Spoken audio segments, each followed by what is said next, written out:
Folks, do you see how that conversation should work? Yeah. That was so short and so easy. Exactly. And if your tax person is not having that conversation with you every year, fire them. Delays and declines that we're seeing because of the financing From the SBA. From the SBA, from not being organized, what is that costing? That's a much larger number than... On today's Simple Sense, we will be talking about, do you like your CPA? Do you like your CPA too much? Because maybe it's time to fire your CPA or your tax person. Yeah, maybe you like them too much and you're not seeing some of the little things and the errors and oversights that could be complicating your financing. Right? Complicating? You had stuff that could land you in jail. Oh, that's true. We have seen some stuff. So during our EIDL, and even prior to EIDL, which is Economic Injury Disaster Loan, we were doing business financing. And I was a mortgage banker. And you were a mortgage banker, and you've looked at thousands and thousands of tax returns. And I think there is a confusion with people who, they want to minimize their tax liability, but then when they come to securing financing for whether they need working capital for their business or they want to buy a home, they realize, oh, I'm not showing enough money here, or something's not clear there. You want to share some insights? Oh, I got insights.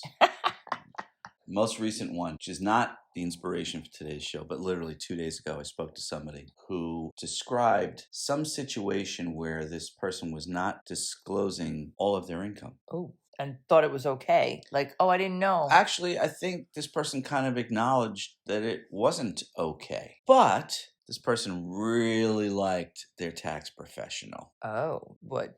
They had has been with that tax professional. It's apparently the tax person who does her tax returns is an elderly couple, and they're so sweet and so nice. And I've been with them for so many years, but they're so nice. She said this as I was telling her to fire them. Yeah, I actually know somebody who, once upon a time, their qualification for keeping their accountant was because they had never been audited. And what? Exactly. But then he was. Had he taken the careful scrutiny of his tax returns and compared that against other people's experiences and maybe interviewed some other tax people and CPAs along the way, he may have come to realize maybe he didn't have the greatest CPA he thought he had. And by the way, just not getting audited is a ridiculous standard. Exactly. Can we just talk about when you should pay attention to something not perhaps being in your best favor for your business when it comes to your taxes or your tax professional? Well, I always defer to my baseline standards, which is what we call the Trevor method. And that's based on, the old adage, actions speak louder than words. And people's actions and behaviors tell you a lot about the quality of their character, personally and professionally. In the case of a tax return, we'll start with something really stupidly simple. You want to hear what that is? Yeah. Did they spell your name correctly on the tax return? Oh, or your address. Is your address correct? I mean, actually, you're right. So benign mistakes such as misspellings and typos on a tax return is a clear indicator that maybe they weren't paying attention. Well, they don't care enough. They don't either care about their own professional standards or about you as a client. Start there. How about accessibility? As long as I was in the mortgage industry and my primary market, if you will, my niche was first-time home buyers. And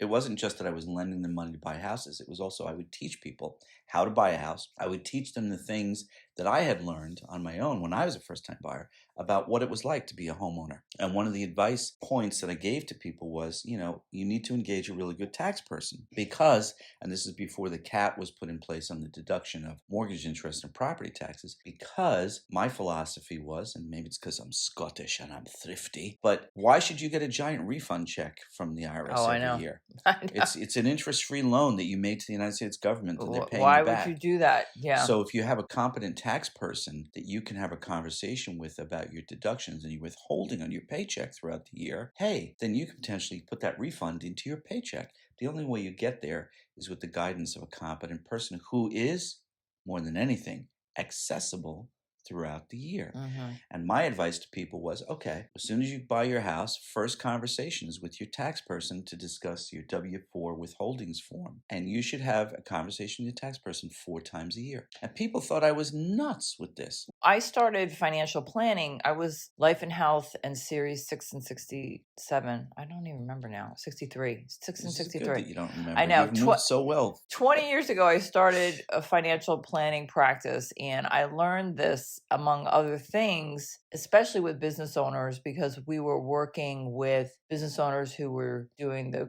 life insurance for the partners and all kinds of strategies to preserve wealth with partnerships if anything happened, buy sell arrangements and shareholder agreements and stuff like that. So 20 years ago, I had learned of this, how people thought it was a big deal if they got a refund. It's like, no, it just means you're not managing your money most effectively during the year. Oh my gosh, I never even looked at it like that. But you're right. My philosophy was always, if you get a refund more than $500, you're lending money to the government. So- but I never looked at it from that perspective. Wow, that's so smart, Lynn. Like, I can't tell you how many times I had heard someone say, I always get a big refund, so I plan a project around getting that refund. I'm like, why are you releasing that money that you've earned to only wait a year till you get it? But anyway, this is my other point. I think the startling thing, because I've not been in financing like you for 30 years, but I've done, I've worked with business professionals for over 20 years. And I think that to the point that you made about being thrifty, when you said about being Scottish, I think one of the problems that people look at, and I'm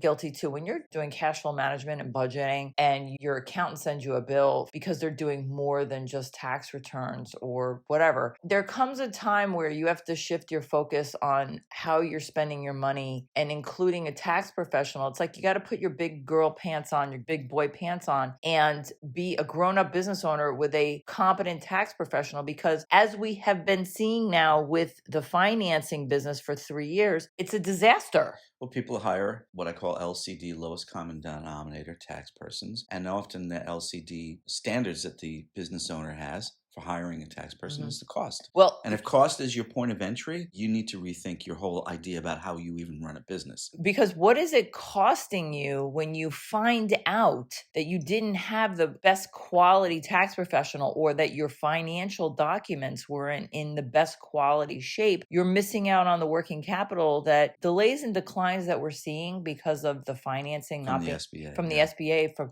not being organized. What is that costing? That's a much larger number than Yeah, to businesses that can't get the economic injury disaster loan waiting months. because of lousy tax returns. Yeah. Literally. Crappy tax returns or inaccessibility to tax people to get information they need for their application. And they're not getting this vital funding. Going back to, the pain cost, in the case of when we opened the show, this person I was speaking about, who absolutely adores her elderly couple. She's been with them for decades. Yeah, well, I basically in a roundabout way said to her, they're going to get you tossed in jail, because with the IRS, if you don't report your income, which you're required to as an American taxpayer, it's a felony. Right. You can get tossed.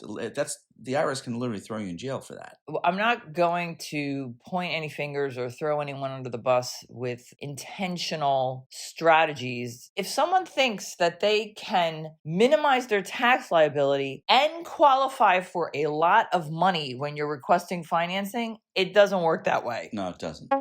Here's another screening standard that I have for people, especially business owners, but also people who, when I was in my mortgage career, people wanted to buy houses. Here's the important element about a conversation with a tax person, a CPA, when they're preparing your tax returns. The professional asks you questions about what are your future plans.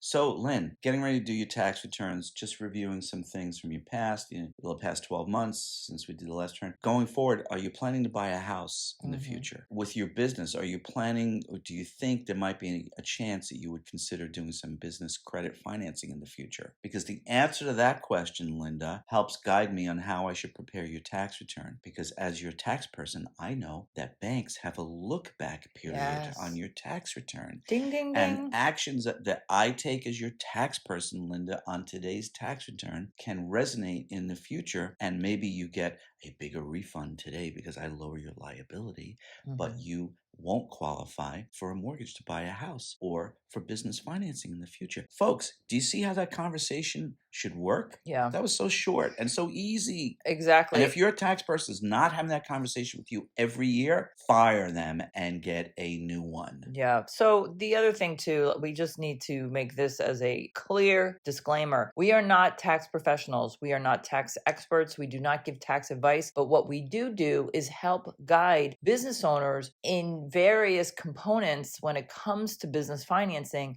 that are instrumental and vital to the success of your financing requests. Part of this channel, Simple Sense for Small Business, is not just to prepare for financing. We actually have a channel for that, but this is for you to sustain, thrive beyond COVID, to build a business that you can be proud of, that you can enjoy the rewards and the success of your efforts. But with what we see in the past 3 years and in the past year and a half with COVID and the disaster loans, there are some learning curves that are happening right now, and they're very painful for a lot of business owners that are seeing what happens when you don't pay attention to the operations of your business. The boring stuff. Today, for our wealth and healthness segment, Yeah. I have something of a left turn I'd like to make in our little conversation about tax people. I'd like to talk about vaccinations. Oh, that is a left turn. The COVID-19 vaccination. So President Biden had hoped that the United States would have turned a corner by July 4th, which was 23 days ago, as of today's recording date, that the United States would be 70% vaccinated, and we're not there yet. Something like 54%. Okay. And I was just reading this morning about vaccination hesitancy. Yes. So, a couple of observations I have. Let me spout them out and then you can slam them down, slap me around. All right. That But for is your wealth and healthness enjoyable folks, part. as a business owner, some observations. Number one, if you are someone who does not believe in vaccinations, okay. But if you're putting up signage or social media that has to do with your business about how that's what you believe, you're about to experience a wave of customer turnaways. I'm going to predict this now, and I'm going to tell you why. There's a little restaurant we go to occasionally, and they have the most amazing BLT. But there is a little typed up notice on the hostess stand at the restaurant front door about how we get it. You wear a mask, and it's clear you're vaccinated, something like that. But they're basically like insulting folks like us who are vaccinated, which, we take it in stride. Okay, that's what you believe, fine. But that is about to change. What I was reading this morning is those of us who are vaccinated are starting to get really, really annoyed with the people who are vaccination hesitancy, because we're all like, can we just get back to normal, especially with the spread of the Delta variant? So if you're spreading the word about your personal beliefs on that because you don't believe in vaccines, or you're putting out there about your business, I would stop doing it right now, because you're going to lose customers. And you know how hard it is to get a customer back when you lost them, Linda? Oh. One other observation I have about this whole vaccination hesitancy. So I'm reading this article this morning, and they're interviewing people who are vaccination hesitant, right?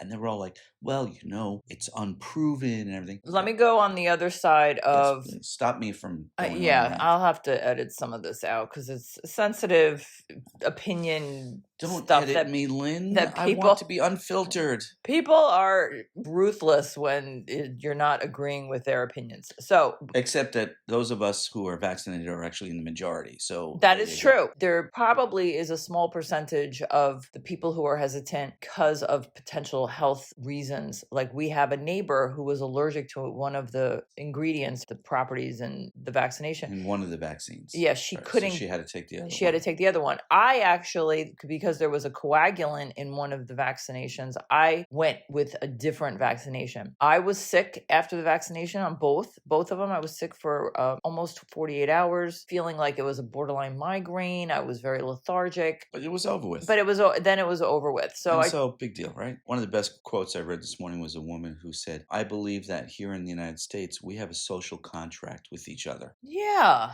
That's and beautiful. That people who are not getting vaccinated are not honoring honoring their responsibility under the social contract. If you think about it, when we all drive our cars on a highway, we're honoring a social contract. Yeah. Most of us, anyway, behave and obey speed limit laws and seatbelt laws and things like that. Well, there you have. So let me just introduce this as a means for disregard and disobedience of the rules. That's why actually now there are rules of the road, and you have to take tests before you can actually drive on the road, because, there's always someone who's breaking the rules or making it difficult. But the majority of drivers rubbing up don't. against the fabric of what is logical, reasonable, rational. Anyway, okay, so concluding wealth and wellness, if your business is opening up and you're bringing employees back and you want to attract customers, you should be paying attention to the conversation that's going on about vaccinations. So this gal over here is Linda Ray. You can't see it, but she's on my left. My name is Trevor, and this is Simple Sense for Small Business. We thank you for tuning in and hope you'll tune in to the next one too. Bye for now.